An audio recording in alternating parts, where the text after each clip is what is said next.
taha o Joe Davies aho. Again, thank you all for coming. People who joined us. Where Yania Hansen is going to join us, and also Celeste Donovan. Thanks for joining us, councillor for this area. In terms of my mihi, I'm from England. My family's from England. My name is Joe Davies. I'm very, very proud to represent the east of Christchurch at the Canterbury Regional Council. The constituency stretches from South Shore up Pegasus Bay to the opening of the Waimakariri here. So we're standing on the northern boundary, which is also Reuben's and Celeste's northern boundary too. Looking up the river here, we're standing on the south of the Puharakekenui, the Styx. And further over, we're standing on the south of the Waimakariri. And we can see to our west, we have Ka Tiritiri o Te Moana, the Southern Alps.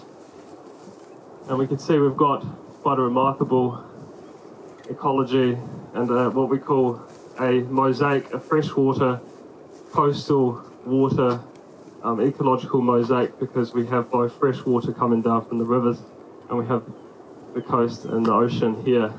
We're standing on a stop bank, and people aren't necessarily aware. It's one thing I've been quite taken by in my role as regional council, that the regional council has 10,000 hectares of land up the Waimakariri, up this river. It's a network of stop banks of flood protection schemes that the regional council has inherited from the catchment boards from other local government functions when we were formed in 1989. And so flood protection really is the bread and butter of ECAN, of the regional council. And going back in time, let's move back to pre-European settlement, the rivers of Waitaha, of Canterbury. We have this remarkable system with our floodplains, and the rivers used to have space to breathe. That is to say, they would move over time, they would change course, and the giant sponge-like geology of the plains, as we know, grey-whack rock from Ka Tiritiri o Te Moana travels down the rivers, and we have a lot of groundwater on the plains, and the rivers would move over time. And the settlers, the European settlers in the 19th century and the last century, and of course today, and the modern New Zealand are in, there was a push over time to engineer these rivers, to make them more predictable, so they're easier to manage, so that we could build bridges on them, so that we could take the aggregate, take the grey whack from the rivers and build our roads and build our infrastructure.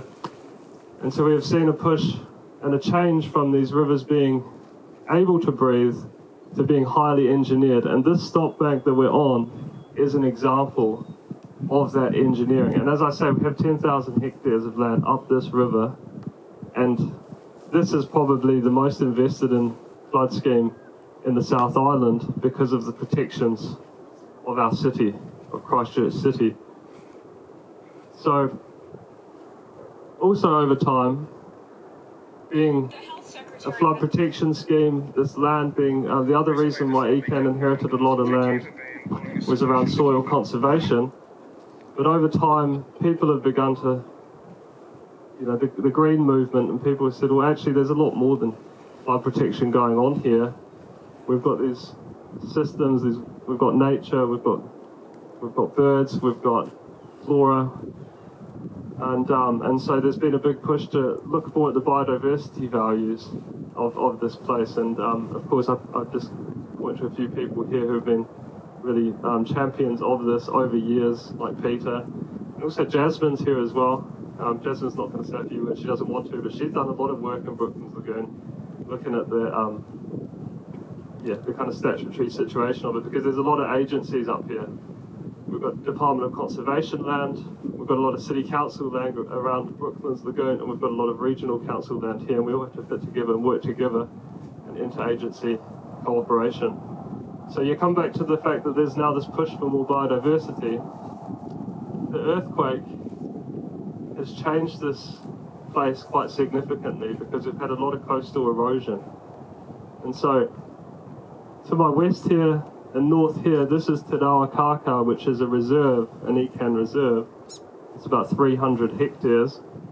And since the earthquake, we have seen a lot of natural reclamation moving up the Waimakariri. up the Puharakekenui here. And so we've seen Raupo reclamation, because a lot of this land north, as I say, had an engineering purpose. It was bare land, and now we're seeing Raupo, the European term is oriental cattail, reclaim this bare land, and we're seeing the emergence of wetland, which is really positive. And the last term on council, our council, we've had a push as well for this biodiversity targeted rate. We've got $1 million, about $6 a house a year. And some of that funding we've gotten up here. So there's 3 projects we've funded in the last financial year. The first is around a yellow iris removal, which is an exotic, very dominant invasive species that kind of sucks waterways dry. So we've had a big removal job in there that's been done with sprays. We've got a macrocarpa transition block, because you can see these exotic pine up here. ECAN has a lot of forestry assets. And so again, we're looking at our forestry assets saying, can we remove some of these trees, and can we see what we can put into wetlands? So that's happening. There's a block up here happening. And then finally, we're doing some more earthwork up here to create more channels to get more water into certain parts that used to be bare land. So that's a bit of a rundown on where we're at from a regional council perspective. So things are moving in an interesting direction.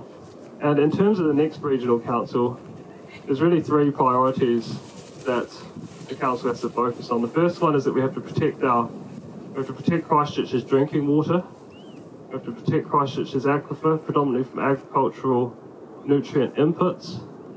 And we're learning a lot about groundwater movement in Canterbury, but what's happening on the other side of the Waimakariri and the effect on groundwater beneath the Waimakariri into our aquifers needs to be understood better, because we have to protect Christchurch's drinking water. We can't allow what's happening in Ashburton, in Waimati, to happen here. The second priority is we have to support our buses, support our trains, support public transport. And the third priority is we need to increase funding for flood protection as a result of climate events.